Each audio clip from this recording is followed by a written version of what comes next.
How do you guys do your job with this going on? New boyfriend.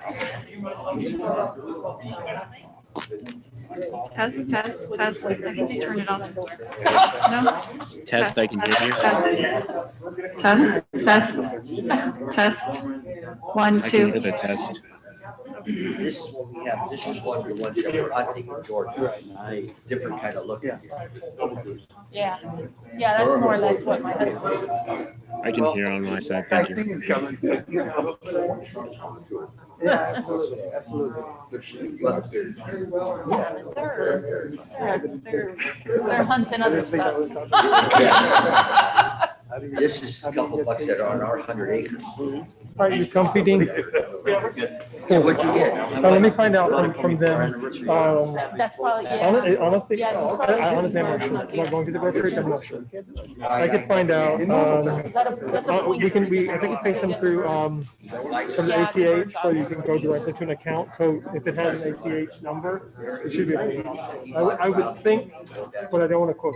I recommend this ice. Then our books side will kick my ass, so I don't want to say. Made here. I was looking at it, snap. They're good, but I mean, you're gonna buy a scope that's gonna last you the rest of your life. You might wanna spend, I have a 4 to 14 power on John's gun, that was mine. And I have none of the extras, just a regular scope, not the notch and all that.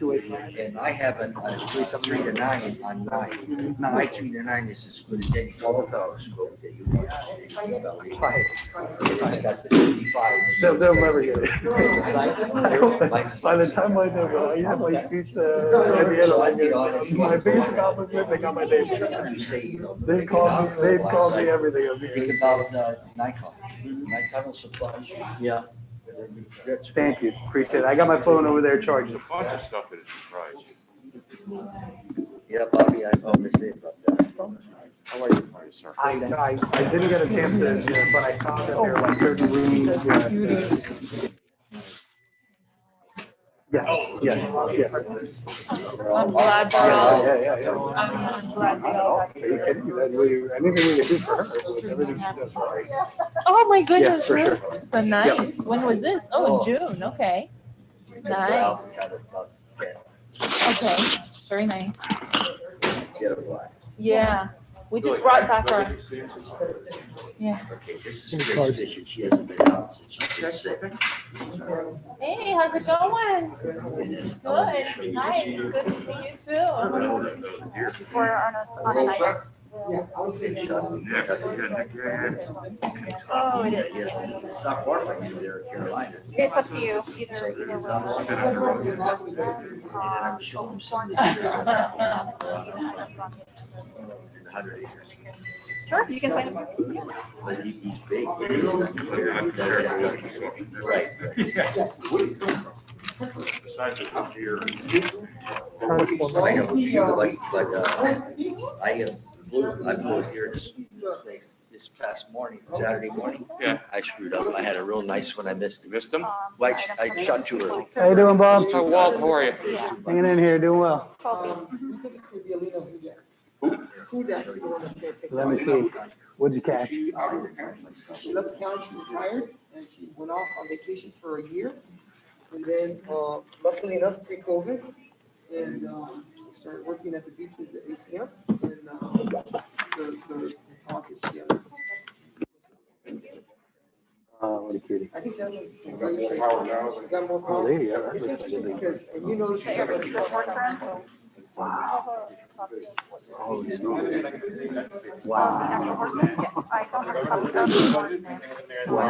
I don't know if you understand how the ancient are. What they do is. Yes, nice to meet you. I don't recognize you with the. If it's on agenda item, it would be great. Wow, that's amazing. 11. And here's something here. Yeah. Here's something here. Wow. That's a big one. Wow. Yeah. Really? Really? You don't think you hit him, then? What's the agenda for the ALB? It's 11. Mhm. Yeah. Yeah. Mhm. Yeah. Mhm. Yeah, yeah.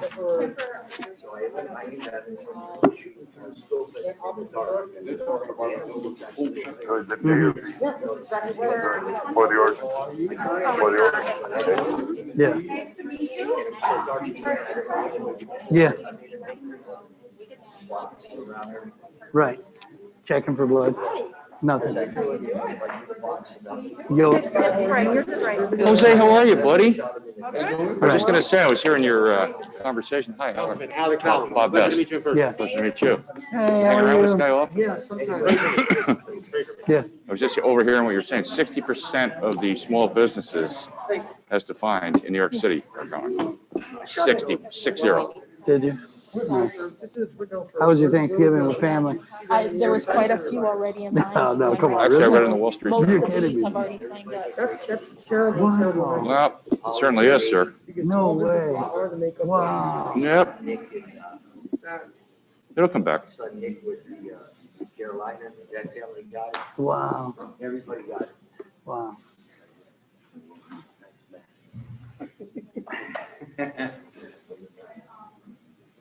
Don't yell. Good, brother. How are you? Yeah. Cool. Open forum is on this one. If there's an item on the agenda you want to speak about, it would be this one. Thanksgiving. Want to comment on something? It would be on the board. Wow. That's good. Okay, well, that's an item. on Yeah, the now agenda, they're, so it would be- yeah, exactly. They got their vaccine already. Yeah, they're all done, so. Oh, like a. No, it's a shame. No, Yeah. no. And you know, remember when I talked up here? Yeah. I said about keeping your kids straight and everything? No, no, It's listen. gonna happen. It's gonna happen, right? They can talk all they want. One person just has to cross you. You know, James Holden, sent me an email. I didn't even get a chance to respond. He said he was bringing his scouts and that if we wanted the scouts to lead the pledge, I didn't even reply. But I don't see any scouts. He got the virus. I don't know where he's going. Did he? Erica, what date should I put on?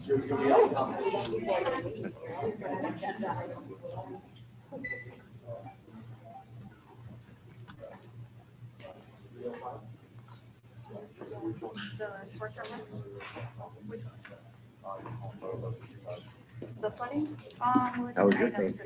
It was all right. We just, we did something real small with just the immediate family. Yeah. Well, it would have been our meeting. Yeah, yeah. But my son Nick, his wife's sister, comes to their function over there before ours, has a sore throat, doesn't feel good. And she sleeps with her sister in the same bed, has 2 children and a husband. She got it, she gave it to her sister, but nobody else got it in the family. Just to show you, Polly, one of her kids got it at school. Mm-hmm. And then she tested negative, and then 3 days later, she tested positive. Oh, wow. Then the baby had a croup, so he got a little bit cough, okay, you know, they're the signing up father's very cautious, Mhm. which is okay. Well, after care, so they checked him, I mean, to urgent care. No, actually, they saved the big hospital. He decided to get something. Ready? Is it hot? Oh, okay, I'm not worried about it. I'm not saying anything wrong yet, not yet. Thank you.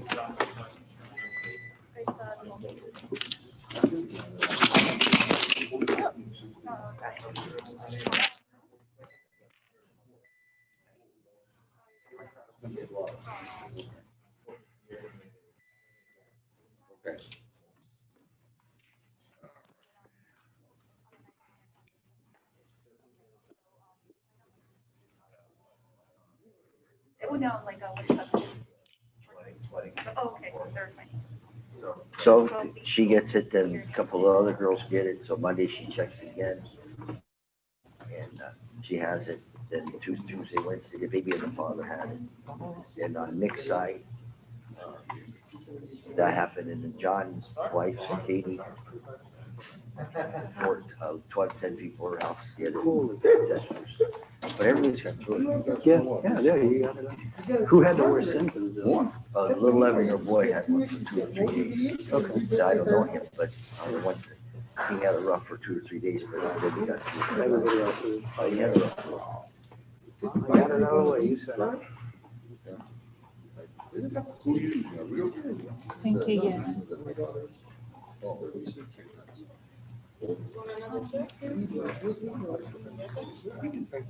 You stand right there. You sit right there if you want to. For which, well, you're gonna bring it. For which one? Oh, So that means they'll speak then, or they speak? Right.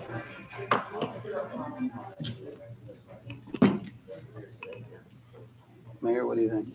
what's that? You want to move up that item? Well, they want me to go ahead first. I wanted to go ahead and do the presentation.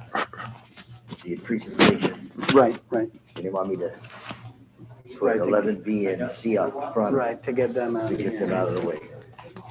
Which item are you talking about? So that's, it's 12B. It's the residents of the Okay. Forest Drive. I think I got a number of people here to talk about that. Maybe if we move that up, we'll get them out also.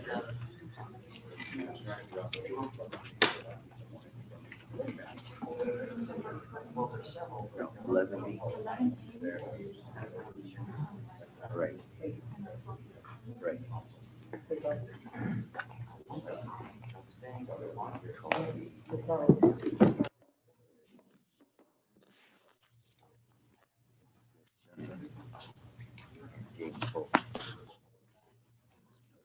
Stephan is here about 12B.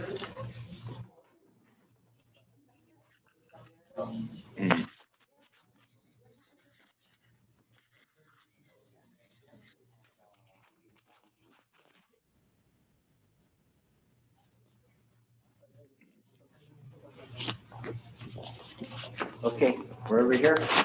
Bobby, Councilman Best, you here? I'm here, sir. Call the roll, please. Mayor Bain, I'm here. Councilman Best, Present. Councilwoman Mitchell, Councilman Behet. Here. Please stand for invocation. Councilman Best, your turn.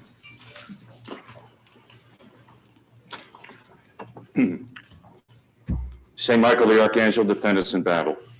Be our defense against the wickedness and snares of the devil.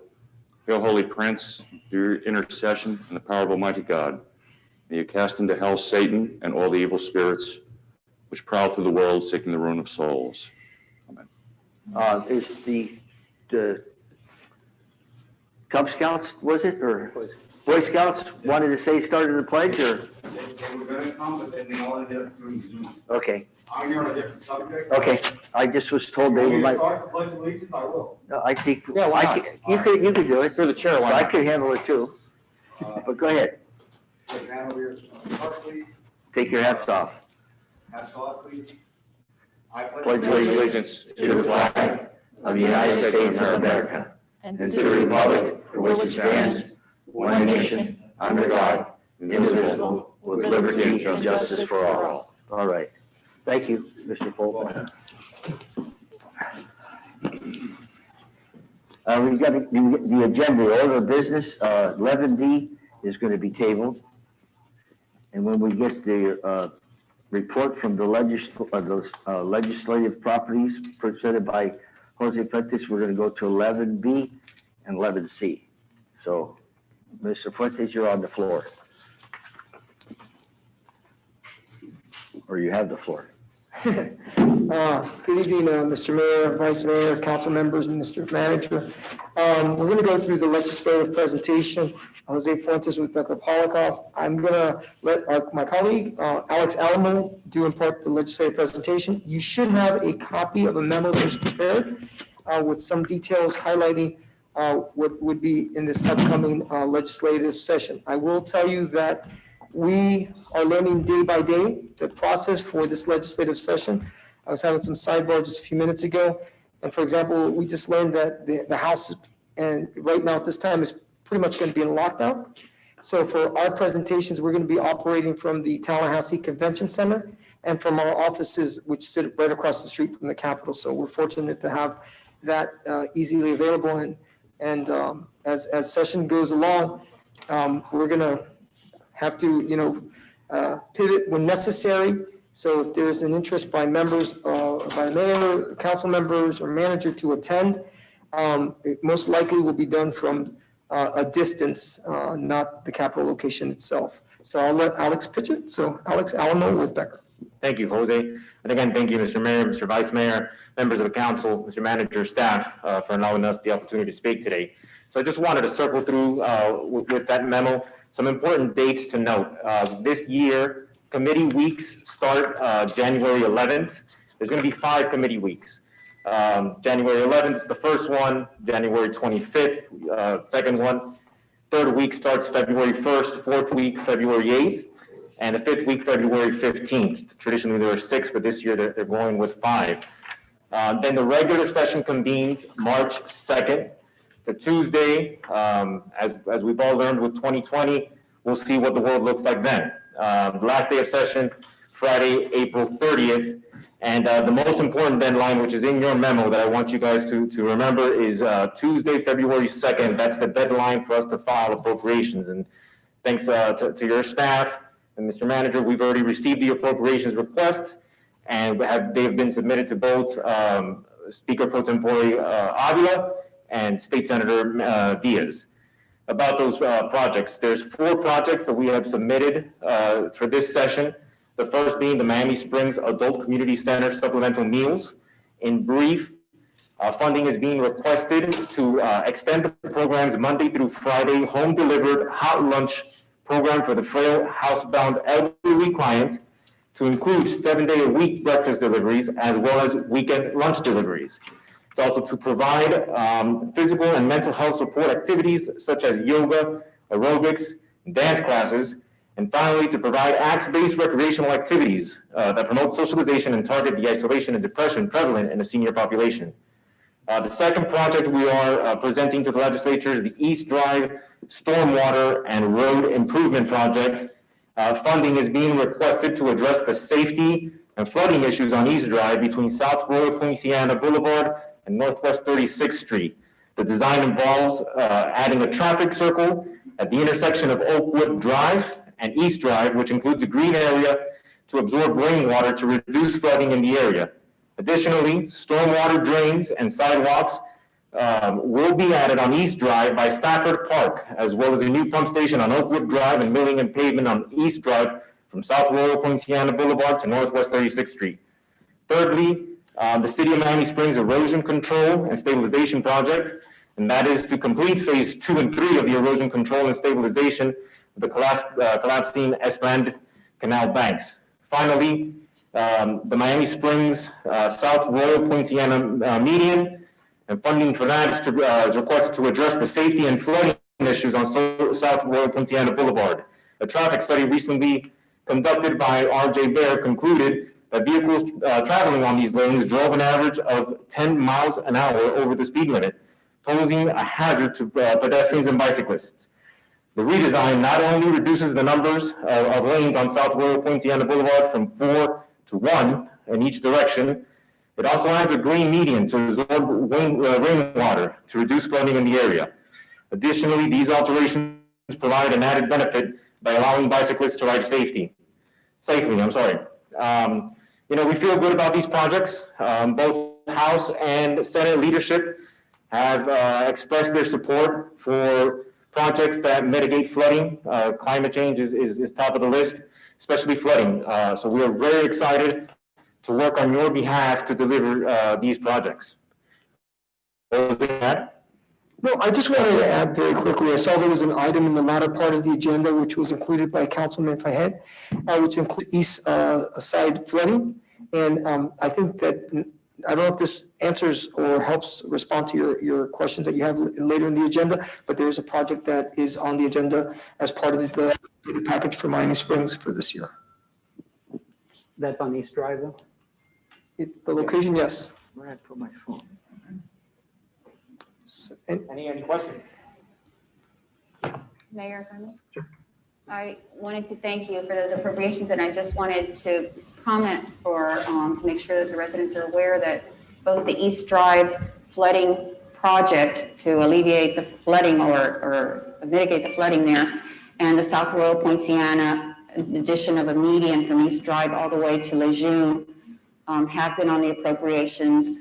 There were last year, this year, this year again. Last year, the year before, we were this close to getting the South Royal Poinciana median and bicycle path and everything resolved, and then the governor vetoed it at the last minute, but it had passed the state and the House.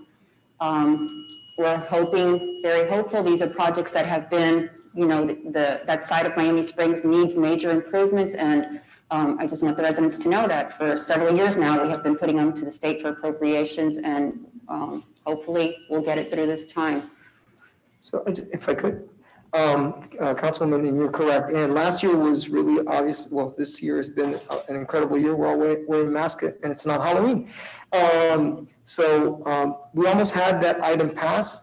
Had it not been for COVID, not only with Miami Springs, but a number of other projects. It was the strongest project pushed by Senator Diaz and Representative Brian Avila. They were great proponents of it, and they were greatly disappointed when that happened. We are fortunate that the seniors program funding did go through, and we'll work as hard as always to make sure that those funding projects do make it through the process.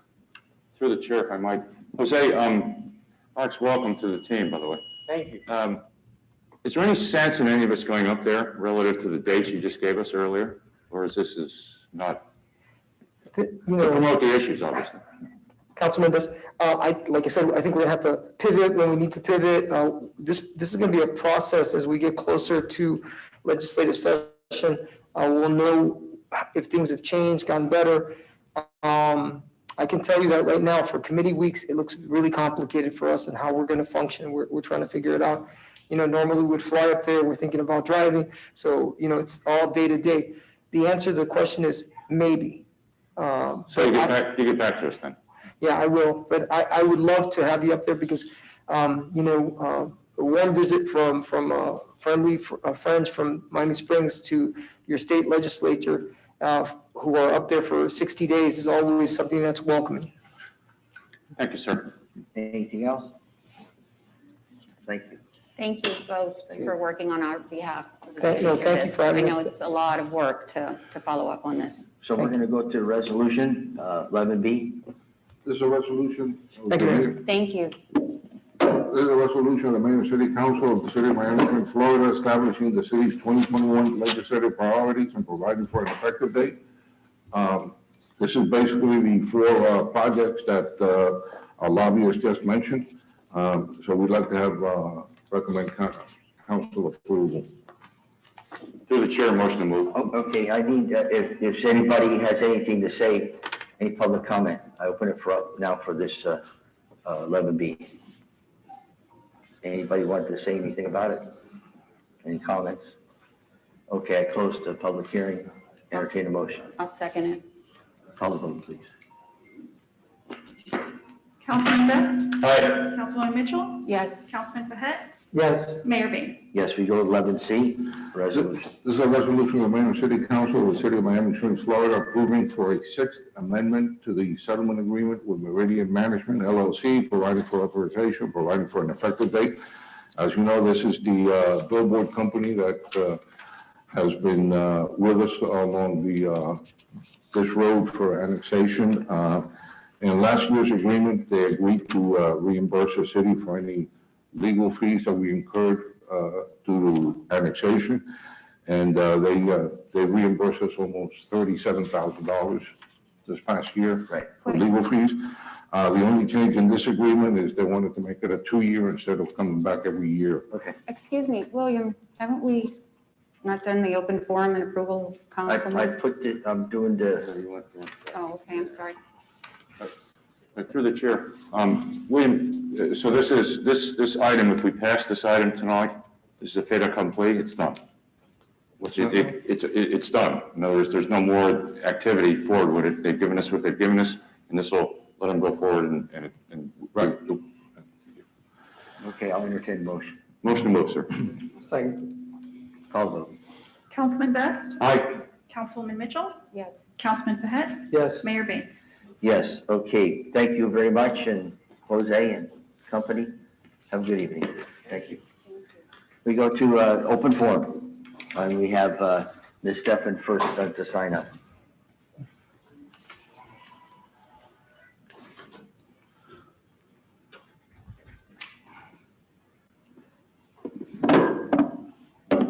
Good evening, Mayor and the City Council. I heard East Side mentioned quite a few times during that presentation, so that's the reason I'm here. I want to thank Councilman Fred, who has been talking with the residents over there about this flooding. It was horrible this year, really, really bad. And I would encourage that you do your best to get whatever you can in the funds to try to put that, get it done over there. That Mr. Nash had talked to us about a pump station. So many homes had water in it. My backyard, I'm on LeBaron, between Forest and Lee Drive. And our backyards were horrible. And I actually had the city and an engineering company come out because I thought I had a sinkhole. Then what it is every time it floods and then it drains, it just pulls my backyard down. So I would really, really request that you push forward in getting something done over in that area for the red-headed stepchildren, Mr. Mayor. Thank you. Thank you. You know, somebody's taking your place, the mayor of the east side, you know that? A young lady. She already told me. Mr. Fulton?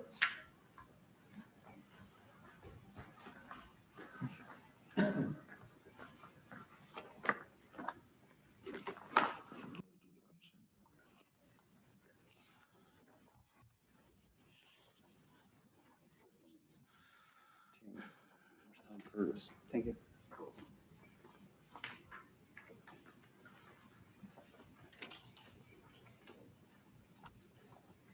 Thanks, Jimmy.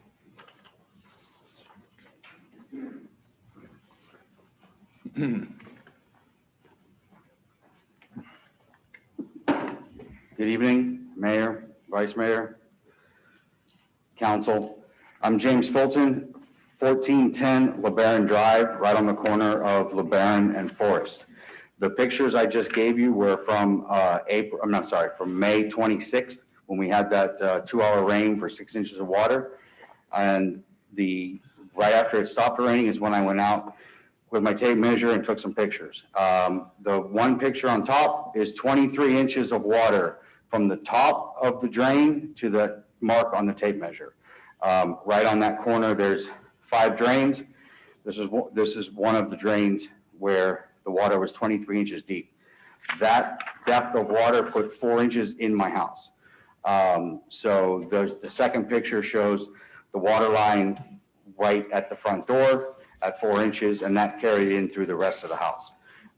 So I think that the pumping station, which Mr. Nash had spoke to us about, apparently had been sent up and vetoed twice up to Tallahassee, is one of the foremost important things that needs to happen in the next fiscal year to at least get the funding approved for it.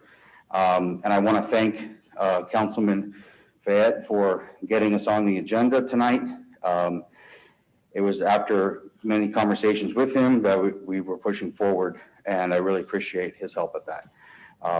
So again, I'd like to keep this in the forefront, and I asked Alex on his way out if the 4 projects that he was discussing were all tied together. Thankfully, they're not, because the pumping station is like critical, number 1. And as far as the flooding on South Royal Poinciana, the problem is without the pump station, it doesn't matter if you put a median out there, according to what I was discussing with Tom in my own research, that when they shut the gates down and Hialeah continues to pump in the canal, the water comes up our pipe and then out, and that's why it raises up and floods our area, if not them being able to be released at all.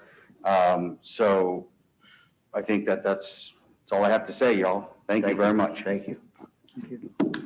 We're going to go ahead and move 11A, the ordinance, first reading. And Heidi, I want you to read the ordinance out before people come and let them know what's going on, and then we'll let them speak to it. I got 1, 2, 3, 4, 5, 6 people, residents.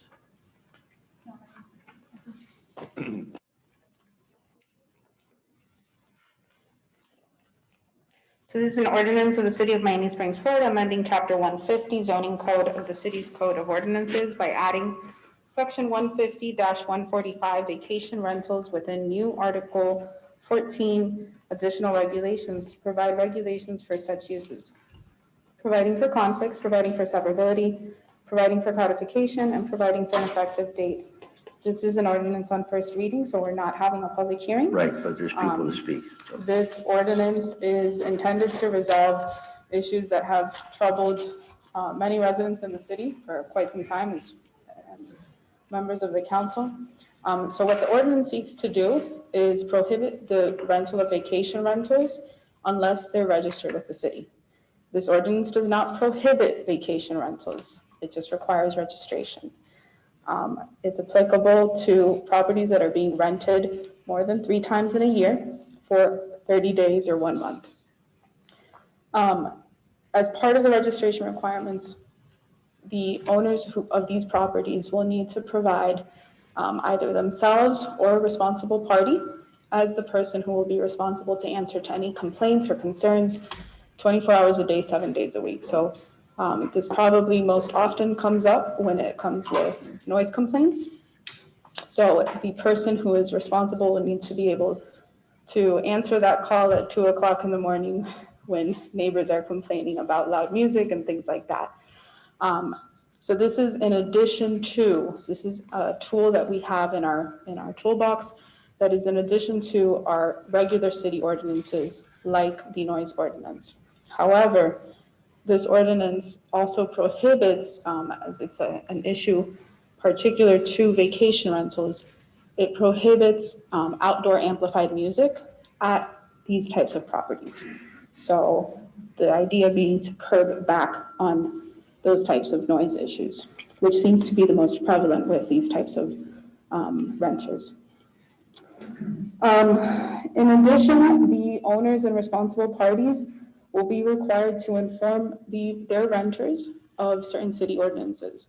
So you can't just rent out your property and not let people know how the city of Miami Springs operates. So you need to give them some basic information about when trash is picked up, what the noise ordinance says, some important telephone numbers and things like that. So the city staff is creating a sort of FAQ pamphlet that will inform not just the owners of this, but most likely it will be transmitted to the renters and it will be posted at the property. The proposed ordinance also provides for a maximum number of people who can stay in the vacation rental. So right now it's set up at 2 people per room with up to 10 people per house. That does not include children under the age of 3. And it also prohibits the use of the property as a party, entertainment, or event space area. These are some of the highlights of the ordinance. Obviously, the details are before you, but I'm happy to answer any questions. Is that right? Oh, there you are. Good evening, Mayor, Vice Mayor, and council members. Jacqueline Reguera, 400 Palmetto Drive. Jacqueline Reguera, 400 Palmetto Drive. I am a resident of almost 20 years, and I'm also a code enforcement board member for many years. I was very happy to hear that we were having this ordinance proposed. It is a start. I can tell you that I myself have experienced the noise, not only from music, from people, but also hearing gunshots.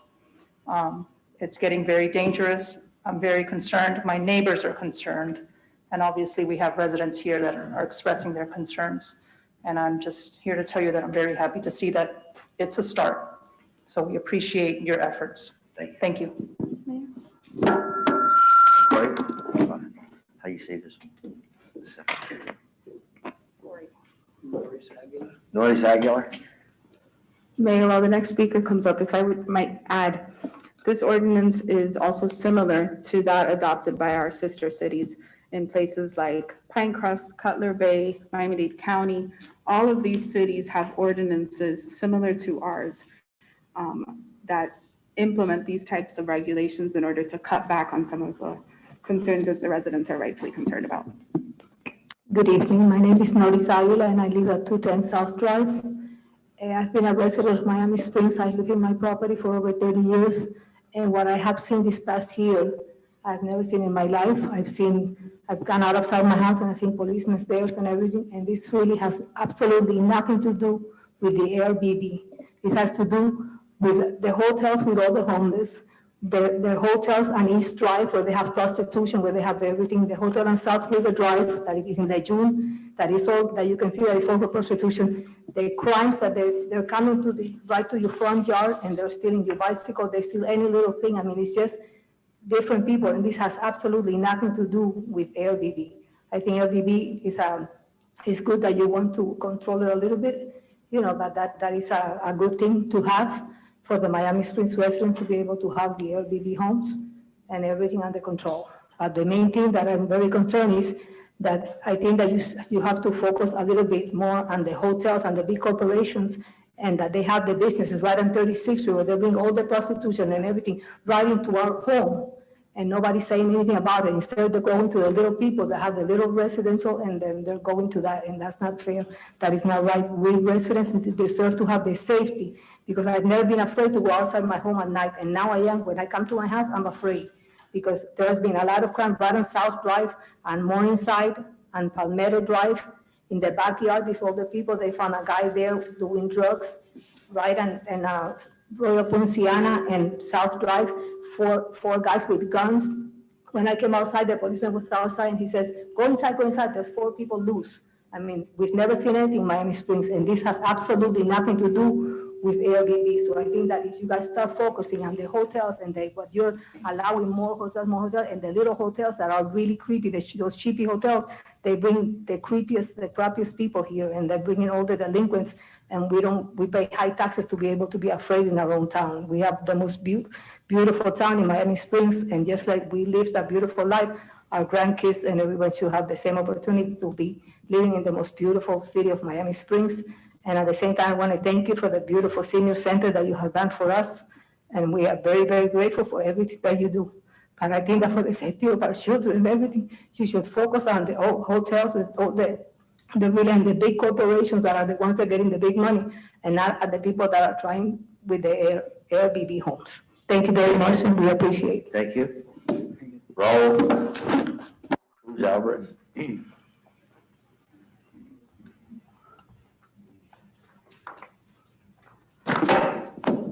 Mr. Mayor, City Council.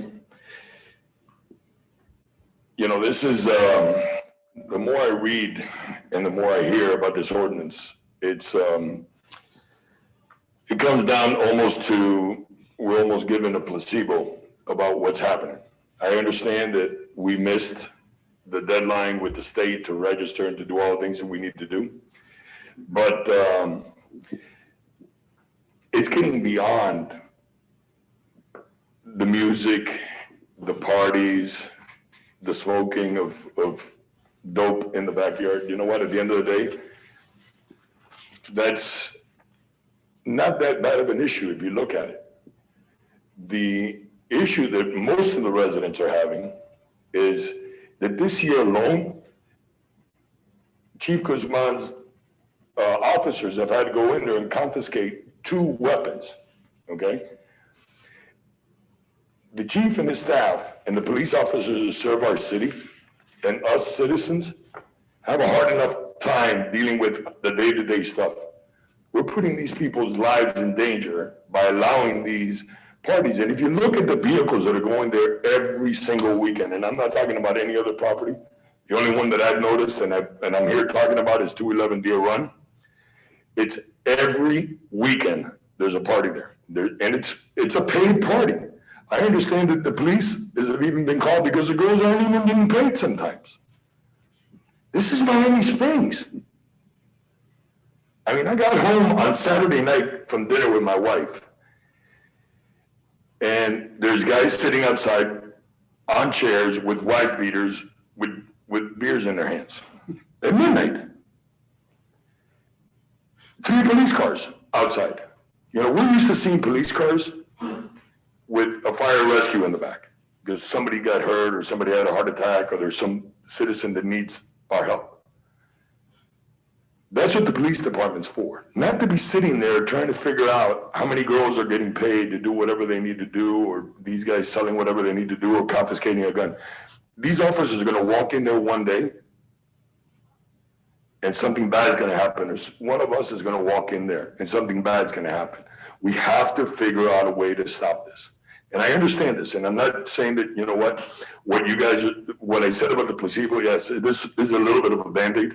But we really need to figure out what to do. What that is, I don't know. You guys that's way above my pay grade.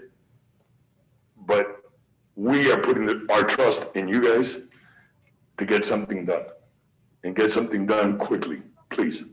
Thank you. Thank you. Louis? Louis? How you say that last name? Louis Arana?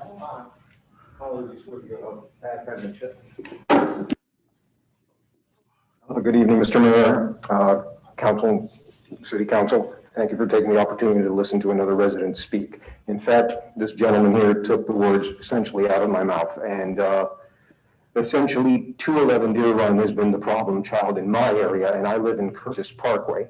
In fact, as he mentioned, this past Saturday alone, they had another party. I could hear the music from inside my house. Fortunately, it didn't last until after noise ordinance laws were to take effect.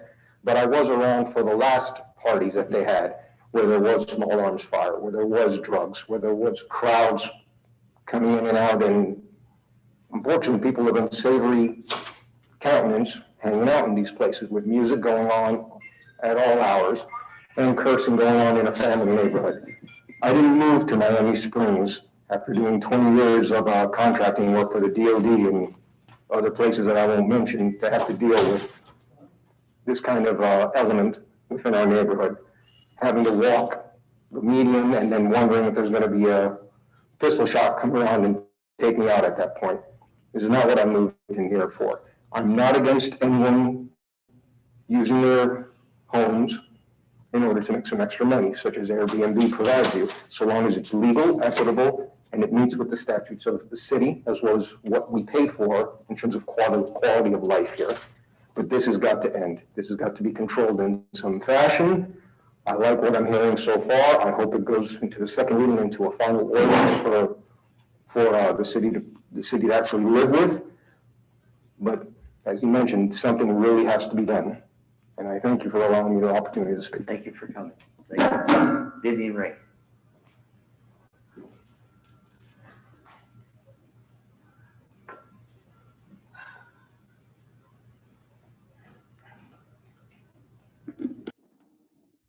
Good evening, Mayor. Good evening, Councilwoman Mitchell, the rest of the council, city attorney, city manager, city clerk. Touching on this vacation rental ordinance, I think we can all agree that it's not something that we're used to seeing in our city. We bought homes in this city that were designated single-family residential homes. That means one family per home. I've been able to witness where vacation rentals, and according to this ordinance, when you have 2 people per room in a house of 3 bedrooms, that makes 3 families in one house. And we live in single family homes. So essentially to me, this ordinance would take my single family residential district and convert it into a triplex and legalize it. We've witnessed many things happen in these vacation rentals. I believe that we have a big enough transient population happening on 36th Street that will only infiltrate into our single family homes. I would respectfully request that you consider removing the single family element from this ordinance and define our peaceful living This will affect our property values. It will affect our quality of life. And it will completely ruin our district. I'm curious as to any legal opinions that have been given by the city attorney to council or made of the public record, because I don't see any attached to this addendum or agenda. On page 1, it cites Florida Statute 509-032-7B. It is correctly stated in this memorandum or this ordinance proposal. However, there is a line that was left out and I don't know why. It says that this paragraph does not apply to any local law, ordinance, or regulation adopted on or before June of 2011. I am aware of only one change made in 2018 to this ordinance, and that was as to the specifications as to building and size lots, but not as to any uses of the single-family district. Therefore, I would respectfully request that the city attorney provide our citizens with some type of legal opinion as to how this ordinance conflicts with our single-family residential districts. I bought my house in 1998. My house was built in 1924. Therefore, I believe this district was established well before this ordinance. Towards the last page, I can be here for a while and I know I have a time limit. On the last page, or page 9, section 3, conflicts. Essentially, if this ordinance is passed as is, if there's any conflict in our single family district that conflicts with this ordinance, they will be made a part of this ordinance. I'm not sure you can, but if there's any conflicts between this and what our single family ordinances are of record, then this will supersede any of those ordinances. Thank you. I don't think I have anything else right now.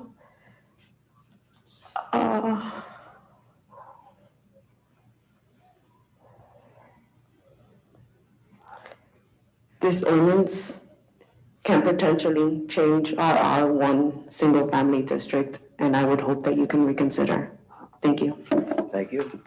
That's all that signed up, but anybody that walked in later on want to speak to it, go ahead. Go ahead. He's going to go first, then you can go next. Thank you, Mr. Mayor, members of the council, city clerk, city attorney, and city manager. My name is Ralph Orelli. I reside at 321 Deer Run. My family and I moved into Miami Springs. It was a long time coming. We actually been trying to get that house for 15 years because we really wanted to live in Miami Springs. As it has already been stated, that property at 211 Deer Run, and although I do agree with a statement that was made prior that the 36th Street corridor is something that has many issues that definitely need to be addressed, the Airbnb or short-term rentals it is somewhat of an issue. I'm all for somebody trying to make a dollar off of property that they own. However, when it affects our peaceful neighborhood, when it takes away certain elements of this neighborhood, is where it becomes an issue for me, as it has become an issue for many of the other residents, particularly those on my street or even on Curtis Parkway, right behind that property or 2 houses away. There have been issues there. You know, yes, somebody mentioned gunshots. I believe it was in April that there was a noise complaint made and that a gun was found on the property, that somebody had made a gunshot, had discharged a weapon, I'm sorry. Also, and this is the most troubling one to me, would be the incident that occurred, and forgive me because I forgot when it happened, I believe it was sometime in November, where somebody was actually robbed at gunpoint. Turns out that that person was robbed at gunpoint at 311 Deer Run, which is my neighbor, and unfortunately that gunman was hiding behind one of my cars that was parked in front of my street when they approached the couple that was walking down the street. As somebody stated before, I myself also find it difficult nowadays to walk at night. We have a nice little seating area in front of my property that we like to take in the view of the golf course and take in the afternoon, my wife and I, and with friends. However, these days it's just not the same. You know, when I have to question the intention of everybody that I see walking down my street that I know isn't a neighbor, that's not quiet enjoyment. You know, that's not why we bought in Miami Springs. I believe that the city attorney mentioned that there are other municipalities that have this pretty much the same verbiage, right, on this ordinance, on this proposed ordinance. And I could speak from experience. I sat on the code enforcement board in my last city, the city of West Miami. We had similar issues there. And when the ordinance was passed, very similar to this ordinance actually, it helped. It helped a lot because, you know, now you push, so to speak, you're pushing the people up against the wall and you're forcing them to do the right thing. And I think that is something that's definitely going to help our city. And, you know, I thank the council members for their work in getting this. I thank the city attorney. I know this isn't easy to draft something like this. And I look forward to this ordinance being passed and our city becoming a great city. Still is a great city, but, you know, going back, at least on my street, to being a great city once again. Thank you and have a great night. Thank you. Go ahead, sir. You, yeah. Hi, good evening, everyone. My name is Martin Crossland. I live on 900 Plover. Good evening, council members, public. I came over at the last minute because I am a Airbnb guest. I've traveled all over the world with Airbnb and it's changed my lifestyle completely. Whereas before we used to stay in motels and hotels, now we stay in people's homes. It makes a huge difference. So it saddens me to hear everybody say, oh, it's all Airbnb's fault. This house, wherever it is on Deer Run, I very much doubt it's being rented by Airbnb. This is an event person renting this house. It is a full house rental. It's very different from a single room rental. When we travel, we stay in people's homes. We don't stay in a home. That doesn't give us any introduction to the local way of life. We stay with people. This is what Airbnb is all about. Therefore, it saddens me that, you know, Airbnb, it's all their fault. It's easy to blame. Full house rentals, yes, they're a problem. And they should be controlled. I agree most wholeheartedly. But don't get it out on the people that rent a room for a couple of nights a month to somebody from, I don't know, South America or North America to make a few extra dollars. These are very hard times. They should be allowed to do that. So that's basically what I say. Go after the full house rentals and 36th Street. Yes, most definitely. I think we have a bigger problem there than with Airbnb. That nothing seems to be done there. Thank you. Thank you. Anybody else?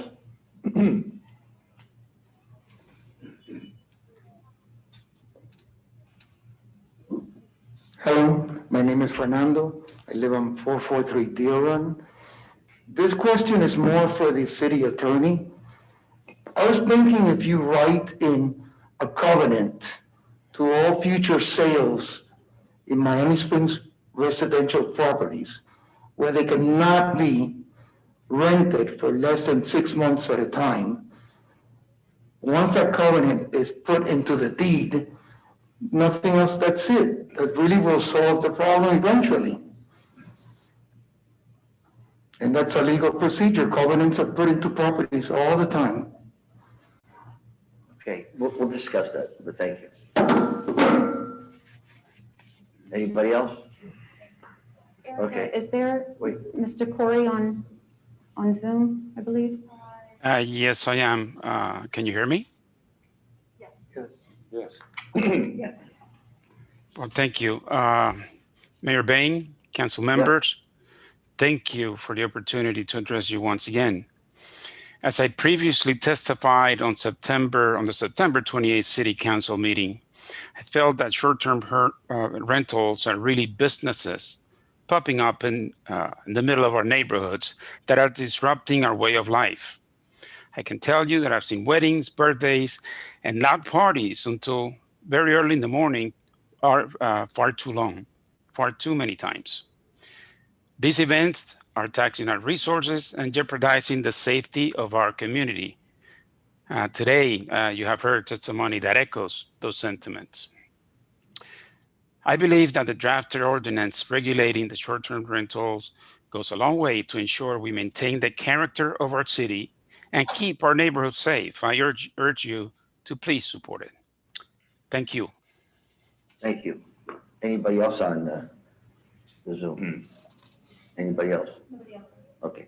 All right, we'll go ahead and have any comments on this ordinance, or we want to make a motion to pass this ordinance, or? Through the chair, Mayor, if I might, heard a lot of good, interesting statements here tonight. Probably the most important was the R1 reference. As everyone is aware, well aware, that the city is divided into certain areas as far as zoning. The propensity of the problem seems to be, and I think we're talking apples and oranges here when we're talking about the 36th Street problem. We could ask Chief Armando Guzman to come up here and discuss what the police have been doing about it, and they've been doing quite a bit, actually. But back to the issue here and the ordinance, the resolution. Martin Crossland is absolutely right. There's nothing wrong with somebody exercising a vacation option.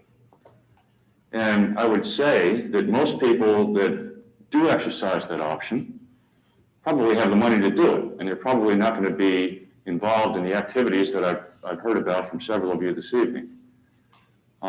That's not really the answer. I think the problem with this whole thing and with the verbiage of the resolution is the fact there's no teeth.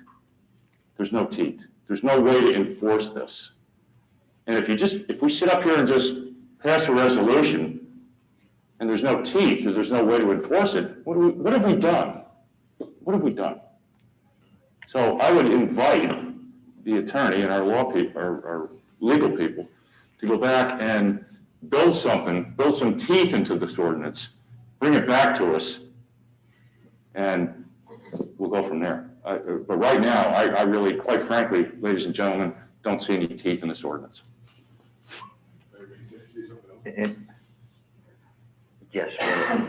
Go ahead.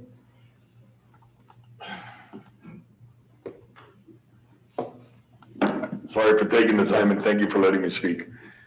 Councilman Bain Best was, hit it right on the head. I think 2 or 3 weeks ago, we had the meeting with the code enforcement. And what these people are doing with these little slap on the hands of $250 fines, $250 fines. We went up there, we looked at we went to the meeting, and guess what? Code enforcement can't do anything else because the fines are paid. You're absolutely right. Thank you for bringing that up. We do need to put something with some teeth in this thing, or at least hurt somebody's pocket enough so they don't stop, these events from happening. Okay. Thank you. Thank you. Sorry. Through the chair, Mayor, if I might, I had occasion with a discussion from one of the more renowned real estate folks in this town over the past 4 or 5 days. And it was indicated that I believe it was the night of the thing at the Curtis Mansion, the car show. It was said that a Greyhound bus came down Deer Run and dropped off at least what was seen from what I heard, 8 or 10 people at, I don't want to mention Mr. Suko's house, but that address. What's up with that? I think this is a lot deeper than Airbnb. Mayor, for me? Okay. Thank you all for speaking. Your input is extremely important to all of us. And as we try to figure out, what is the best way to handle this issue, I want to make a few statements. First of all, and Martin, you and I are friends. My family travels with Airbnb and VRBOs. We rent houses, we rent rooms, we do it here, and we do it overseas. We've done it all over Europe. So I'm not against the concept of it. What this ordinance is designed to do is for the problem that we're having, and it's not just Deer Run. I know everyone that's here that's talking about Deer Run is talking about a certain property at Deer Run, but actually, we've been having this problem, I've been hearing about it for over a year. Mr. Corey, who just spoke, he came to a meeting a few months ago, and his property is over in the Bird area, and it's a neighbor that rents out the entire house. And through the pandemic, they've been having party after party after party, showing up with a line of cars down there. In fact, I know one night he called me, they showed up at his house, a group of ladies with liquor and no mask, knocking on his door because they thought the party was in front of his house because of the cars. And this was in May, I think, I don't know, in the middle of the pandemic. So it's not one property. It's several properties throughout Miami Springs. And what we're trying to do, I have nothing against, in the first place, we can't prohibit VRBOs or Airbnbs. The state preempted us. And I think somebody made a mention about 2011. 2011 was the time that the state preempted all municipalities from doing that. So there are a few cities like I think Miami Beach and Bal Harbour, Surfside in Dade County that had ordinances in place. If you didn't have an ordinance in place by 2011, the state all of a sudden passed something and didn't allow us to regulate or prohibit. And I don't think the intent here at all is to prohibit Airbnbs or short-term vacation rentals is what they're called. They're done throughout the city. I know several residents do it. They do it discreetly. You're right, it's a way to bring in some extra money, and as long as it's done discreetly and it's not a problem. What we're talking about is the issue that we have when properties become party houses, and once they get rented as a party house, it's a weekly occurrence. In September, there was an article in the Herald, I don't know if you read it, about a property in Shenandoah. The same thing was happening. And what happens is when someone's renting their house out, these companies contact them and offer to pay an extra $1,000 a month, $2,000 a month to rent it for a year. So the property owner's perfectly happy with that, but they will use it, the corporation uses it as a vacation, a party home. They rent it out every weekend through the sites. So this is just an ordinance to try to give us some control over that. And the control is in making the homeowners of these properties or the people who are running this having to register. It gives our police, when we get these calls in the middle of the night, not just for Deer Run, but for these other properties, and they show up, they're knocking on the door and they're telling partygoers, you're having a problem. They don't care, they don't live there, they're gonna be gone the next morning. This makes us not just respond to these incidences, but call the owner and say, you have to be here. It's 2 a.m., we're getting a call at your property's having a problem, so that we're requiring them to be near, to be in person, and to actually have to deal with this instead of, you're right, the fines are not a big issue. The owner will just keep the security deposit. I get a fine of $250, $500, I'm gonna keep the security deposit. It doesn't matter, I still rented it out. So again, and I agree with Councilman Best that perhaps we can ask the city attorney, which Heidi has done. Our council has done a phenomenal job in kind of modeling this on other cities, Pinecrest and a lot of other cities that are having exactly the same problem. Homes, nice homes being rented out as party homes. That we can, some of these comments perhaps, I'm going to pass a motion that we pass this with the ability for you to come back. I'm going to pass a motion. I'm going to raise a motion with the ability to come back for the second reading and adjusting some of the comments that you've heard from our residents, because again, your input is extremely important. But I want to get that across. This is not in any way to eliminate or to hurt anyone who's doing discreetly renting out for Airbnbs. It's to control the party houses. And the likelihood is that once these things occur, they just kind of trigger, another event. We have a lot of houses here in Miami Springs that are nice. They have a pool, it's centrally located, it's, and it brings in a lot of money. So it's trying to control that as much as we can with the state restrictions that have been placed upon us. You have anything to say? Yeah, I wanted to say, just to echo some of the comments. I mean, I've heard from a lot of residents when I was campaigning a few months back. It was one of the major things that they said, and it was one of the first things that I spoke to the city attorney about. I think that while it's not perfect, I think the perfect is the enemy of the good, right? And I think that it's a big first step to be able to get the owners to register, because then you could always revoke that registration. We know who they are, and we could also take that away. I'd like to have a little more information for the next meeting about what the punitive measures are, because obviously the fear is that if you're just getting fined $250, then that becomes the price of doing business, and then you just charge a little more, and then that's just, it's a wash in the end. But I'd like a little more information for the next meeting. I think that this should move forward. But I'd like some more information about what happens with the fines if it continues to be a problem, and at what time, at what point can we just go ahead and revoke the registration that the owner may have to be able to conduct that kind of business and rent and use their house as a vacation rental place.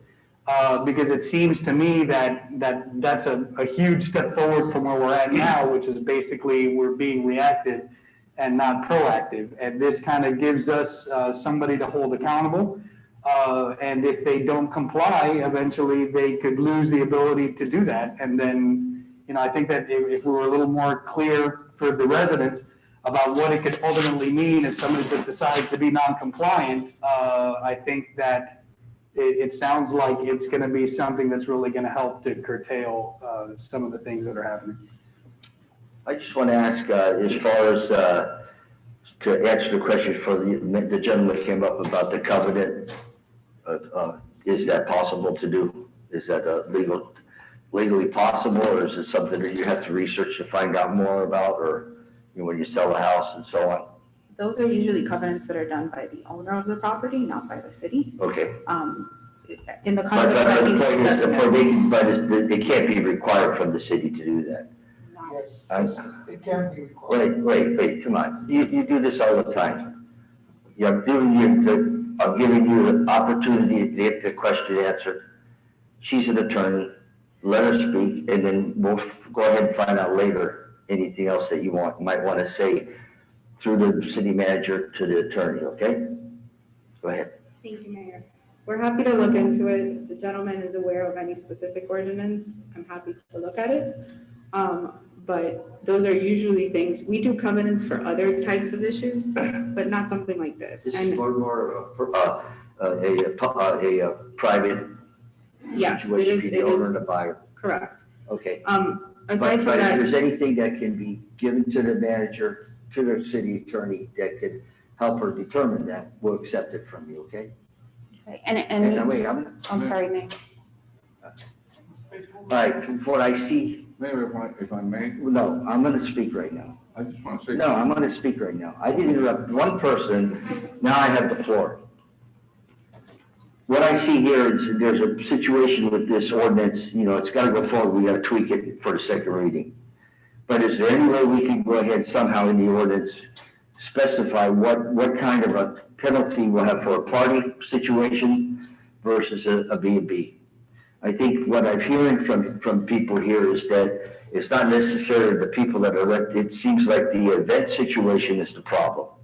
So within the ordinance, if there's a fine or if there's a way of taking the license away for Airbnb, in my mind, in the reading of the ordinance going forward, there's got to be something that stipulates what a party house is, what a party event is versus what Airbnb is. In other words, 2 people per room, okay. But there's got to be some kind of a mechanism that would state that we can go ahead and say that this is a party event, a party house, you lose your Airbnb. So I think we got to move it forward, but these are my thoughts after listening to people talk here tonight. That it not necessarily like the gentleman here stated, that's the people that are doing, we always govern and we got to watch that we govern for the percentage that's bad, but it can't hurt the good. So in reality, what I see is the party part of it, that Deer Run, whatever it is, and these other events, it's that situation that seems to be the bigger problem, the actual renting of the Airbnb. So go ahead, Mr. Manager. Just to answer most of the questions here about the enforcement mechanism, if you look at page 8 of the ordinance, 8 out of 10, numbers 4 and 5, The fine, the $250 fine is for the first time. If you read underneath, it gives, after a second violation, we can revoke his license for 30 days. Third violation, it's revoked for a year. Well, in And my so on down the opinion, line. So there is some type of enforcement right, mechanism. but built into it. as far as the 250 is right now, that's not enough for the first time. So in my mind, it's gotta be the, how you say this? There's gotta be some kind of a level of consistency of what the property and what our city is worth. Not just $250. It's gotta be what our city's worth. And in my mind, the number has to be at least 1,500 to 2,000 for first offense. That way you kill it. And that's the first knife in it, and then you go on to say what you're gonna say, because you gotta have and then people that are doing the right thing don't care about the $1,500 or $2,000. The people that aren't doing the right thing, the owners of that property are gonna sit up and say, hey, and think about what am I gonna do? It might even be the fact that you gotta go higher than that, because the person that owns the home that's renting this home there's another problem, but I tried to go through the attorneys earlier. There's another problem where people are renting a home and then sub-renting it as an Airbnb. Now, I asked the attorneys if there's anything you can do legally about that. Well, yeah, if you find out what the sub-renters are paying, you fine them that much money so that the owner has to pay that money, and then he's not gonna rent it to somebody he's gonna lose his money. So there's a lot of things I think to think about to make the deterrent that we need to do to satisfy the situation. But I think I go back to the two main points. One, we gotta somehow stipulate what a party event versus Airbnb. Two, we have to make the fine appropriate, not just a monetary fine, appropriate that you're gonna get stung. And then you're gonna have to get the Zeffie pin to put in your arm. So this is where I'm going I think we should support the ordinance now, first reading, to allow her to continue going. And if it's not right the second reading, we can always have another reading. We can tweak this until we get it done. And so I don't want people to think that this is it. And the next meeting won't be it either. If you read the ordinance and you residents want to come up and speak to it and think we should go a little further within the law, we'll go further. So I would say, I hope that satisfies the people, and I appreciate y'all coming here because we need this. Whether you guys think we don't like you talking to it, it's a bad thing, it's not a bad thing. It's always good to hear from y'all to come here because it's been a crappy year. It's been a crappy last term for me because I don't have people coming to meetings. I love people to come. And it's good for all of us to hear from you. So I think we should pass the ordinance with the fact that we know that we're going to amend the ordinance with the call an attorney, give her your ideas, what's legally possible, and then we'll have a second reading, the first meeting of January. So I entertain a motion. Through the chair, I will make a motion to pass this. I'm not happy with it in its present form at all. I don't think anybody is, but we got to go forward. I don't know why we're to pass it. Because if we don't start the ordinance process, then you're waiting for another meeting to start the ordinance process, Councilman. You know that as well as I. Then you're in another first reading, and then you're in another. Now at least you have a first reading where you can get something done in one more meeting or maybe two meetings. And I don't care, we'll have a special meeting. But if you don't get it started, it's not gonna, if you don't turn the key, the car's not gonna start. And you know that. You have a motion, sir. Okay, can I get a second? Call the vote. Councilman Best? Aye. Councilwoman Mitchell? Yes. Councilman Fahad? Yes. Mayor Bain? Yes, thank you all for coming for that item. We're gonna go to another item that's a hot button, or it's not so hot, it's a lot of water. We're gonna go to 12B. We'll let any resident signed up for 12B. And Ms. Stephens signed up for it. You gonna speak again on it, or your first time's okay? All right, you heard earlier what we're trying to, okay. We'll go to Carlos. Good evening. You got it. Thank you. Thank you, folks. Was it Carlos? Yeah, Velasquez? Good evening, everybody. Nice I to live meet you. 531 Forest Drive. Okay. Obviously, the flooding's an issue. I heard they're talking about East Drive and Royal Ponciano. I don't know if that takes care of Forest, which is a big problem. So that's something that I would like to see if they add Forest onto there, because obviously that's where a lot of the water is coming. Right. From LeBaron and Forest Drive all the way to the park. Gotcha. Is a big issue. So that and just 36th Street's a big issue as well. You got it. Thanks for coming to the meeting. Thank you. Greg?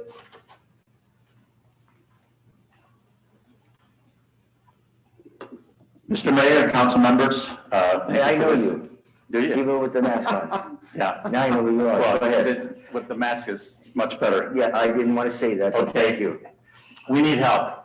I own a 4-bedroom, 3-bath house, paid for, but when I purchased the home, it was not considered a waterfront property.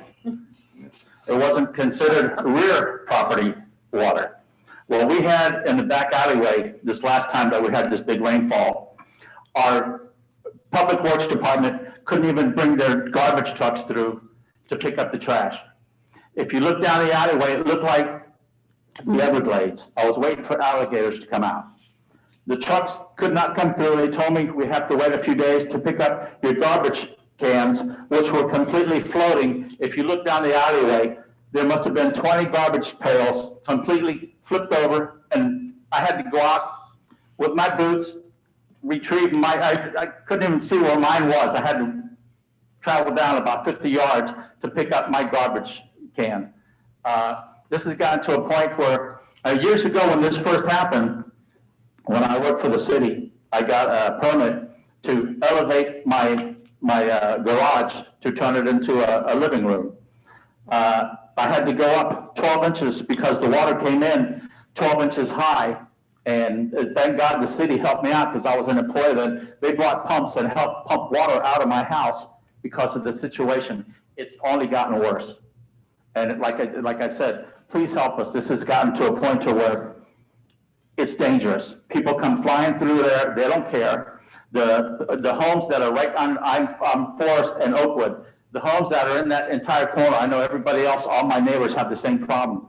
People drive through 40 miles an hour. They don't care. The water comes in. I have 3 steps that comes up to my front door. It comes up to the top step and wooden floors. It comes up underneath. And you know the damage that it can do to the wooden floors. And I appreciate for this time for listening to us, and I hope you can help us out. Thank you. Thank you. Well done for everything else you guys have been doing for our city. I love our city. You guys have been great. Keep up the good work. Thank you very much. Mr. Fulton left, so I think that was the last one on there.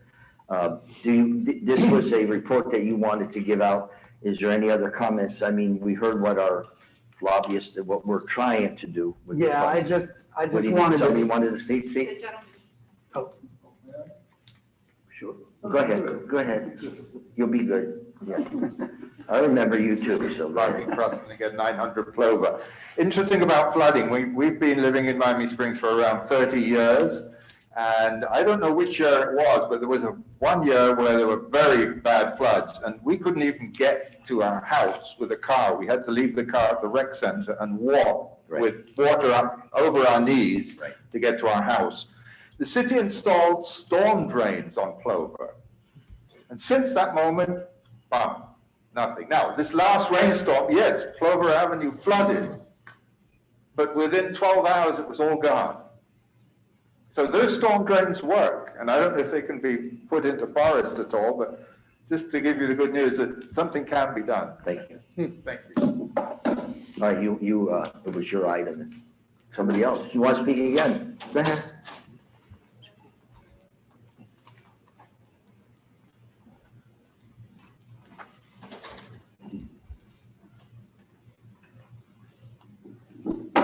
Genevieve Steffen, 1450 LeBaron. We have storm drains on Forest Drive. There's 3, 4, 5 of them. But the water goes in and it just sits there. It doesn't go anywhere. When Mr. Nash talked to us, he said that they're dug down for like a light rain for the water to go. But what I'd like to find out is where are we on this list of things to be done? They talked about 4 different things that were going to be done. I've lived in my house since 79. And this is not the first time that we've had such horrible floods, but this time was really, really bad. And my backyard is sinking. So is my neighbors, and so is Mr. Fulton's, because the water just comes Forest and Reagan and goes right into our backyards. When they came with the pumps, they couldn't even drain all of it. We had to wait for days for it to go. But my question is, where are we on the list of, after so many years, when is something gonna happen? Okay. Thank you. When you sit down, I'll try to answer you. I'm sorry. When you sit down, I'll try to answer that. We're basically at the mercy of whether our representatives in the government and this governor, if once we have a project, that they will allocate the money to us. And it's, I've been here since 2003, and it's a matter of if we can motivate them to go ahead and give the money to us to go ahead and succeed in this situation. That's all there is to it. There's some people in this state that have the wherewithal or the hand to get in close to these people and get their money. And in small towns, it's a difficult situation for the money to get down to us. But that's where we're at. And we were real close last year, as close as we've ever been. But being frank with you, this COVID situation this year, money's tough to find. And that doesn't just go from your household to local and to state, federal government. The money's not, it's going to be tough. But I know Manny Diaz Jr. and Aguilar and our lobbyists, and these young people here went up and fought like hell for us, but that's where it's at. Can I say something? Sure, So, I'm sorry. I think the reason I asked to put this on the agenda is obviously because I'm being pushed by the residents, and I think that since I live on the east side of town also, I think they I guess I have a willing ear. I do know that talk of a pump station on East Drive, and look, I'm well aware, you guys know where I work. I know that Stafford Park gets flooded, the Dade County School Pasco building, their parking lot gets flooded. The parking lot of the school in the corner of LeBaron gets flooded.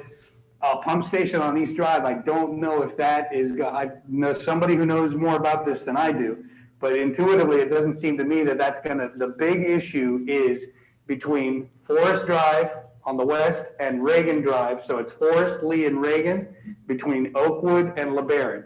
That right there is just horrendous. And as a matter of fact, back when this happened in May, I had a lightning bolt hit my AC unit, and I had to get somebody to come out in the rain and repair it. And I had to go to the bank, and I almost lost my car going down Oakwood. I don't know that a pump station on East Drive is gonna do that. Now, I know that I had an informal conversation with Tom Nash, and apparently he had, because he was out there during all these, because this was flooding on Forest Drive happened 2 or 3 times, I think, already this year. He had informal conversations, and the sentiment I'm getting from the residents is that now that Tom Nash is, off and retired, because he spoke to me about a pump station on Oakwood. To me, it seems like that's, because look, yes, it floods on East Drive, but who's that hurting if Stafford Park and the parking lot of the school is flooded? These residents their houses are at risk here. So the reason I put this on here is to kind of turn it over to the city manager and just speak to what are the plans. I know that, there's, my understanding is that there's some FEMA money that might be available.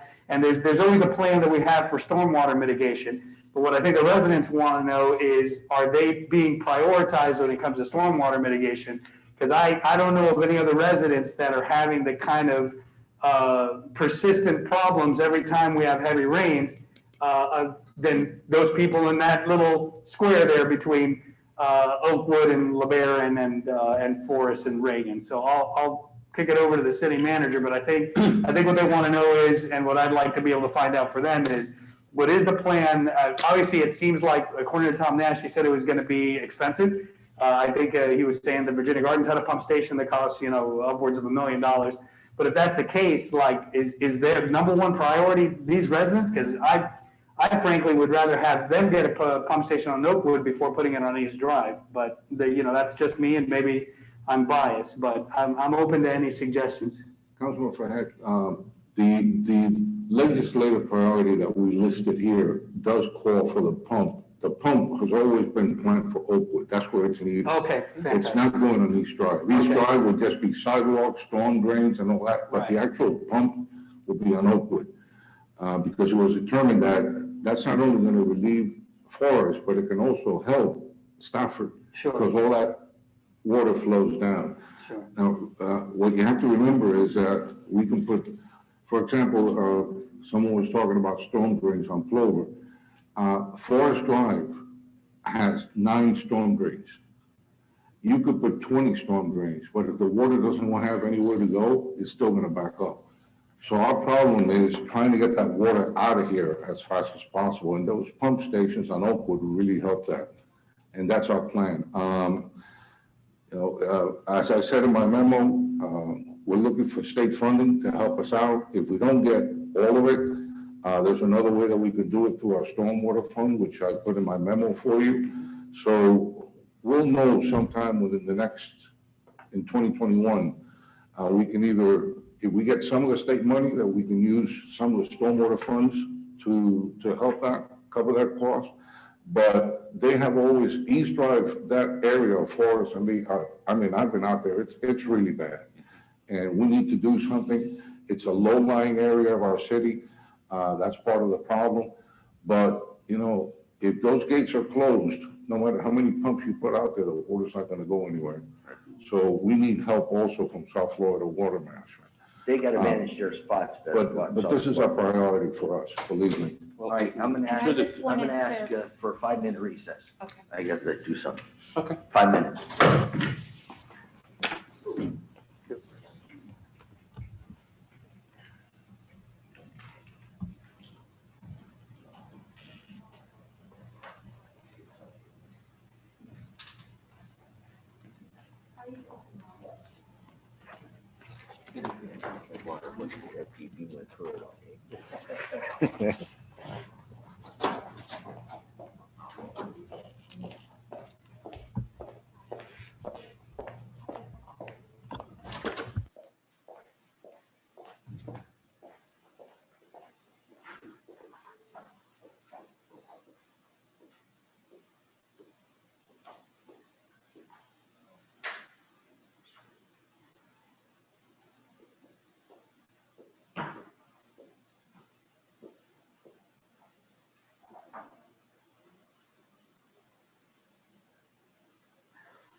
I feel better.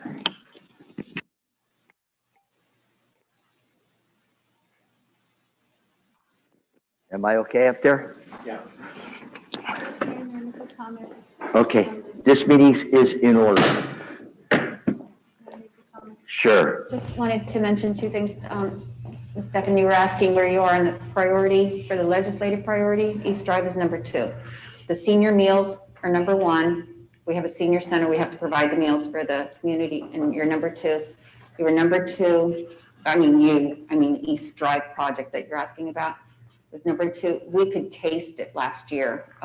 Councilman Best and I and Councilman Petrolanda have been up to Tallahassee numerous times, and we could taste it, and then COVID hit, and everything was just canceled. So we're hoping, and the other thing I wanted to mention, we, right after May, when we had that immense flooding, and that was all over Dade County, it wasn't unique to Miami Springs. It was something that happened throughout the county.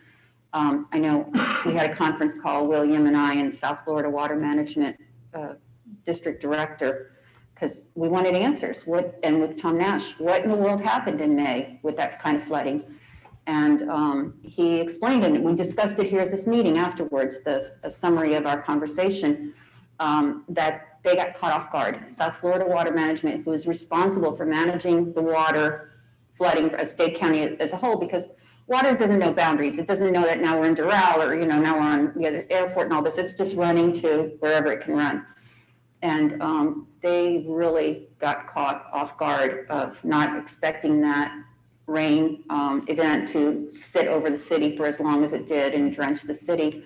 And they were too late in opening the gates. And once they delay opening the gates, it's like our city manager said, the water has to have somewhere to go or it'll just pool.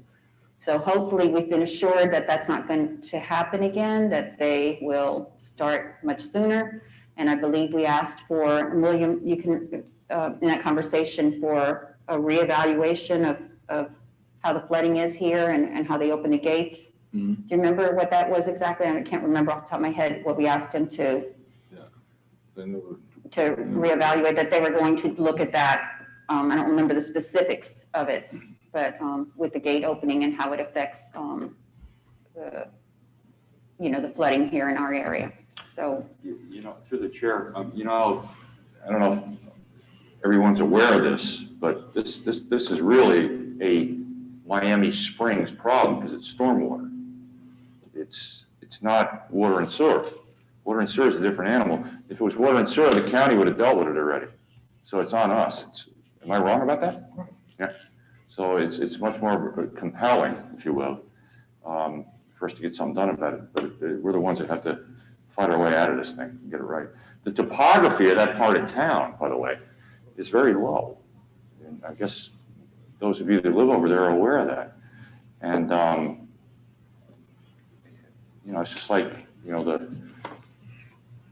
along the water and stuff on the beach, things like that, when you get the tides and everything and they start coming in, it's just how it is.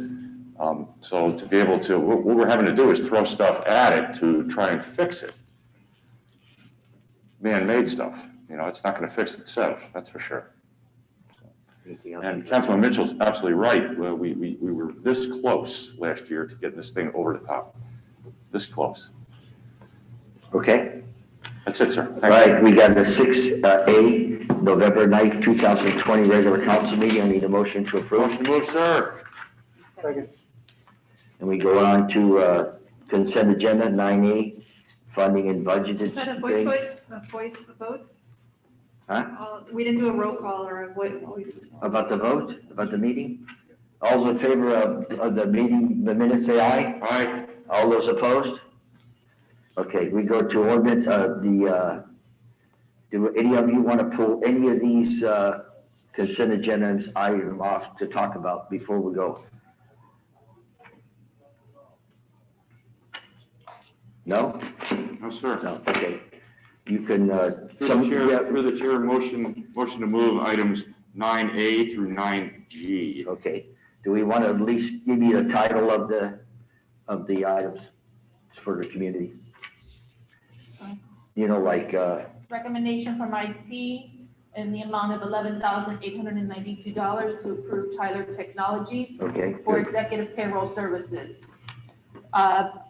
B. Letter B is for Superion LLC for an additional 1-year period in the amount of $120,391 for our agreement that was assigned in 2018, and Amendment 1 for ASP renewals for our software for the city. Letter C is a recommendation by the Police Department for an expenditure of $11,300 for United Canine Academy after obtaining 3 quotes. Letter D is a recommendation not to exceed $15,975 for Superior Park Systems, the lowest quote for the repairs of the 4 baseball fields at PV Dub. Letter E is a recommendation by Recreation for an amount of $7,849.07 to Brightview Landscaping, the lowest quote for the 4 baseball field, for the 2 baseball fields at Prince Field. Letter F is a recommendation not to exceed $22,275 for Superior Park Systems, the lowest of 3 quotes for resurfacing the tennis courts. And letter G is a recommendation by Finance to approve an expenditure of $20,352 to Howard Technology Solutions after 3 written quotes for the purchase of 12 body temperature thermal scanners, which will be funded through the CARES Act program with Miami-Dade County and will not affect the general fund. Okay, and all these items, A through G, are funded through the budget or subsidized from other approval, right? Mayor, if I may, on E, Tammy, is that a typo? It says to the 4 and then 2 baseball fields? That's why I corrected. So we're talking about 2, okay. I wasn't sure. Through the chair, Mayor, you have a motion, but. I got a first and a second. We're discussing. Okay, for discussion. There is one thing that is, which is F, item F, where they went to 22,275 over 20,000 that was budgeted. So that's additional funds that are gonna have to come out, just so we're aware of that. Okay, Thank you, sir. thank you. I got a first and a second. Call the vote. I'm sorry, I got the first by Councilman Best. I think it was, I don't think it was a second. I think it was the second. Okay. Councilman Best? Aye. Councilwoman Mitchell? Yes. Councilman Behet? Yes. Mayor Bain? Yes. We go to D, approval of the state attorney annual amendment. We did, oh, that's the one we deferred. That's be deferred, yeah. You know, that's the one I didn't cross out. Okay, this is discussion to fulfill the council seat of, what is that? Group 4.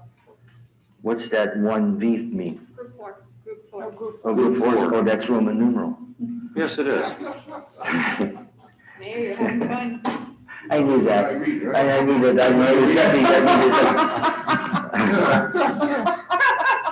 Well, I wanted to break it up a little bit around here. My God. Christmas is coming. We're here like Matone. Okay. We have discussion. Does anybody have a nominee? Mayor, if I, through the chair, if I might speak to this. I think we got a very simple way out of this. We're not going through a lot of hoorah here. You got a guy that resigned his seat, left the council, ran for school board, didn't even get out of the runoff, and has been elected duly, I think he was unopposed about once or something, but the other time is and he's willing to finish his term. Why don't we just renominate him to finish his term till April? He's not going to run it, he can't, by law. Well, so, can I finish? I like it, you know, I just, you want to speak to that? Sure. We have, can I finish? Oh, I thought you're done. You just said everything you had to say. How do you know? I mean, what else more can you say? Well, I can say plenty more. I can say that he's well represented in the city. He's won every time he's run by a landslide. And he knows the ways and means of how we conduct our business up here. He's got some history behind him. And for a lousy 3 months, who would be better than to just allow Councilman Petrolanda to finish his term? I got somebody, but I'll let him speak to it first. I got a backup, but I'm just telling you. Okay. I think it would serve the city I well. let somebody, you're one that believes in this kind of thing, let somebody argue another point. It would serve the city well to put Mr. Petrolanda back in Group 4 right now to finish his term. Okay, I think that Councilman Petrolanda is a fine man and did a wonderful job. I just think that it goes against the spirit of resigning to run if you're gonna get reappointed right after resigning. So I just don't think that the optics of it are good. I personally favor, and I'd like to nominate George Loeb. He did it for Councilman Zapata's open seat. He has no interest in running, and I think that that's something that's important. When Councilman Zapata's seat was open, and I inquired about stepping in, several members called me and said, hey, do you have any interest in running? And at the time I didn't know. And they said, look, we don't want anybody who's interested in running. And I think that that's a precedent that we should continue because I think that's the right thing. No question. And George Loeb has absolutely no interest in running again. And I've spoken with him and he's willing to step in if needed because he cares about this city. So that would be the hat that I throw into the ring. Do you have anybody tonight? I'm willing to go with Councilman Loeb, with our former councilman. All right, here's my argument against Councilman Petrolanda running. Because in our charter, if you serve one day of a term, that's a term. You're actually setting some precedent to let somebody have a fifth term, in essence. Yeah, you are. Well, I disagree, sir. You are. Legally, I disagree with you. All right, my nominee is Mayor Garcia. I'd like to see him. I called him to see if he would like to go ahead and help out for the one before was Mr. Loeb, and I think he fulfilled his actions with us, and I think that Mayor Garcia would be a nice fill-in for that seat. He has no ambition to run and anything, just would like to help the city out, and he would like to sit there for what we got 5 meetings left or 6? 6 meetings? What do you mean? How many meetings? 2 January. 6, 2, 4, 6. 6 meetings, and then April's the last meeting. Right. Okay. I asked him if he'd like to come in and serve with him for many years. Bob, Councilman Best, you have 2, and I just think it would be a nice thing to, although I'm also looking at it as an economic situation. We wouldn't have to change the senior plaque with any names, even though Mr. Loeb's on there. But I think, so you're not having to change the plaque again. His name's on that plaque, so that's my nominee. So is Jamie's. I would like to, and I appreciate Mayor Garcia being willing to fill in the post. He was an excellent mayor, and I have nothing but the most respect for him. However, I think our community needs some consistency. And just this, now it's this person, now it's this person. I would favor George Loeb because of that, because we already had him in the summer. And I really do think that as much as possible, a lot of the situation has been out of our hands. But nonetheless, what is within our hands is to provide some consistency and representation to our residents. And so I would second the nomination for George Loeb. Okay, I got a first and second for Mr. Loeb. Is that what we're saying here? Are you nominating him? That's your motion? And she seconded it. Call the vote. Councilman Best? Nay. Councilwoman Mitchell? Yes. Councilman Behet? Yes. Mayor Bain? No. The motion fails. Okay, so let's see. Through the chair, I'd like to nominate Councilman Jamie Petrolanda to finish his term. Okay. Do I get a second? I'll second that for consistency. Call the vote. Councilman Best? Aye. Councilwoman Mitchell? Yes. Councilman Behet? No. Mayor Bain? No. Motion fails.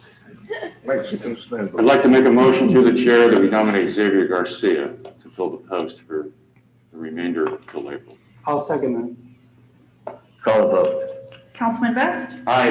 Councilwoman Mitchell? Yes. Councilman Behet? Yes. Mayor Bain? No. It's 3-1, right? Yeah. I'll be consistent.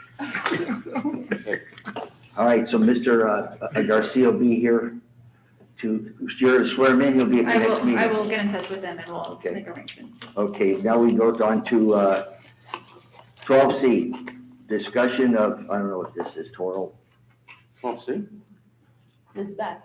Ms. Oh, Beth Miss Toro. Elizabeth Toro. Oh, okay. Yes, Madam Council, as I mentioned to you back in June of 2020, a former resident and member of our senior center, Ms. Elizabeth H. Toro, left a bequest of $50,000 to our senior center. Attached, I have provided you with a copy of the letter as well as the check we just received in November for this amount. The funds will be used to cover the operating expenses of the center during the coming fiscal year. Staff has also recommended that we name the arts and craft room within the facility in her name, and I concur with their recommendation. And this is, she donated how much money for? $50,000. $50,000. What was our arrangement if you donated? What was when we had the different levels of you donate, what were you going to get if you donated 50, or what were you get, something named after you? That's what we said. Or did we had something like that? We had the gold, bronze, silver. Yeah. But did we have anything that stipulated a naming of something? No, just that it was gold. Mayor, I don't know that we went that far, but you're right. You did have a thing, yeah. Okay. What I also wanted to mention is that we also, if you go into the foyer of the new senior center, we have a library there, a small library outside. And Mr. Charlie Leonard donated $1,000 for books for that library. So we're naming that particular area of the library, he wants it named, I believe it's Sandy Leonard Library. I guess so, his wife? Yes, Okay, I'll entertain a motion for, one motion for both. Motion to move I'll and second for it. discussion afterwards. Okay, but we're understanding we're doing both. We're doing Sandy Leonard and, Cindy Leonard for the books, for Cindy the Leonard library, and- and Elizabeth Toro. for yes, the- I'll Okay. second that. Okay, for discussion. Thank you. You know, Elizabeth Toro, when I had my landscaping company, I used to cut her yard. And when I got out of the business, I kind of lost contact with her and heard that she passed. God bless her soul. And when I heard this like 4 or 5 months ago that she was intending to do this from the family and stuff. I just thought it was wonderful. Who would have thought that she would have laid $50,000 out to the city going forward? I mean, that's just absolutely wonderful. It is. Exceptional. We're- She We're passed, blessed. Thank you, Mayor. she passed away February 26th of this year. Yeah, it was earlier in the year. But her will Yeah, with this was made back in 2010. yeah. Awesome. Yeah. I don't think anybody ever heard what her intention was though back then. You know. That's nice of her. Very nice of her. Yes, sir. Very nice for, that's forethought for helping people tonight. Okay, we go to city attorney. Do you have anything left for tonight? Did we vote on that? Call the vote. Oh, call the vote, please. Councilman Best, Aye. Councilwoman Mitchell, Yes. Councilman Behet, Yes. Mayor Bain. Yes. All right, city attorney, anything from you tonight? I just want to wish everyone a happy holiday season, whatever you may be celebrating this season. And I'm also very proud of the work that we did this year. We got a lot accomplished. I know the residents were very vocal about, especially tonight, about some of the activity on 36th Street. For those that are still here and listening, or who may be watching later, we're not done. We are working on it. And it's these types of things don't get fixed overnight, but please know that we are aware of what's going on. Thank you very much. So I think that's it, Mayor. Thank you. We go to the city attorney. Yes, The city manager. Just want to remind everyone, this coming Thursday, December 17th, the Blood Wheel will be here at the community center again from 10:30 to 4 p.m. December 19th, this Saturday at 9 a.m., we'll have the ceremony for Councilman Carroll for the street naming. And then I'm working with Brian Avila and Senator Diaz again on doing a final food drive for this year on December 22nd. That's good. 3 days before Christmas, so that will be next December 22nd here at the community center. And happy holidays, Merry Christmas, Happy New Year, and all the Happy Hanukkah and all that for everybody. And Thank you. That's it, Mayor. Thank you very much. Councilwoman Mitchell, anything? I just want to tell everyone, it's been a really tough year. We know that, families have suffered and it's unprecedented what we've gone through, but we're a really strong community. We have each other and we really believe in the support of family and neighbors and Miami Springs, and we'll get through this. Happy Merry Christmas, Happy Hanukkah, Happy Holidays, and God bless you. There's a song like that, Happy Holidays. Yeah, so I wanted, no, we'll get it. What does it say? Fahed. Fahed. Okay, like French. Like fajitas. Okay, oh, fahed. I like fajitas Pronounce the too. J like an H. Yeah, I just want to wish everybody happy holidays and for all of us to be safe. It seems like eventually I think we'll all either get a vaccine or catch COVID. But the more we can wear these things as uncomfortable as they can seem, the easier it will be in terms of buying us time to get a handle on this. So wish everybody a warm holiday. And I wanted to give a shout out earlier in the month, or actually it was late last month, I believe. The Government Finance Officers Association awarded our city a very high honor for Certificate of Achievement for Excellence in Financial Reporting. And it's a credit to City Manager Alonso and all the people that work on the comprehensive annual financial report. It's a really high achievement when it comes to government accounting and reporting. And it's a big deal, and it's a very good thing for our city. It says a lot about William Alonso and the people that work in his shop. Congrats. Nice for you, William. Good for you. Only as good as the people I have with me. Thank you very much. I thank you for that. Councilman Best? Such a man of humility. No, but you stole my deal there. I took it from you. I was going to say, but one thing though, if you read that accreditation that he got, it's not only in the United States. This is nationwide. It's U.S. and Canada. And Canada. And Canada. Was it always that, William? Yeah. It was always that. Because you got like, what, 15 of them hanging on your wall outside your office at the city hall? Unbelievable. We need another mantle for to hold all the awards. So, Does he get to keep them awards, or is it the city? No, he can take them when he Oh, leaves. shit. Yeah, I think he should be. I able want to a take copy. It's on his CV. He can put them in his den at home or something. But he's not done yet either. Yeah. The other thing is, I'm very glad, Council, that we were able to fill that slot tonight. I really didn't want to see that go over, and this will keep us up and running going into January, and we'll have the 5 here. Sure. We're not going to get locked up like we did earlier. Right. It didn't go the way I wanted, but it's okay. It's like I how can it live is, with isn't it. it? I can live with it. It's like how it And is. finally, Billy, I gotta tell you, Mayor. I read your letter that you wrote on the golf. What letter I wrote? Very well written, sir. What letter I wrote on the golf? On the nitrogen issue. I didn't write no letter. Okay. And I'd like to wish everybody a Merry Christmas, Happy New Year, Happy Hanukkah, 4th night, I think, and Happy Kwanzaa to those that celebrate that. Thank you very much. It was a good year for, well, it wasn't a good year, but it's a good year in the fact that we did some stuff that was historical in getting the vaccine and different things that we did. Maybe we can somehow be more proactive and be less partisan when we need more success to fill something up, to get something done right. I thank all the council up here, new, old, folk before, and thank you for the nominee for Mr. Garcia. And Merry Christmas to everybody. This meeting's adjourned.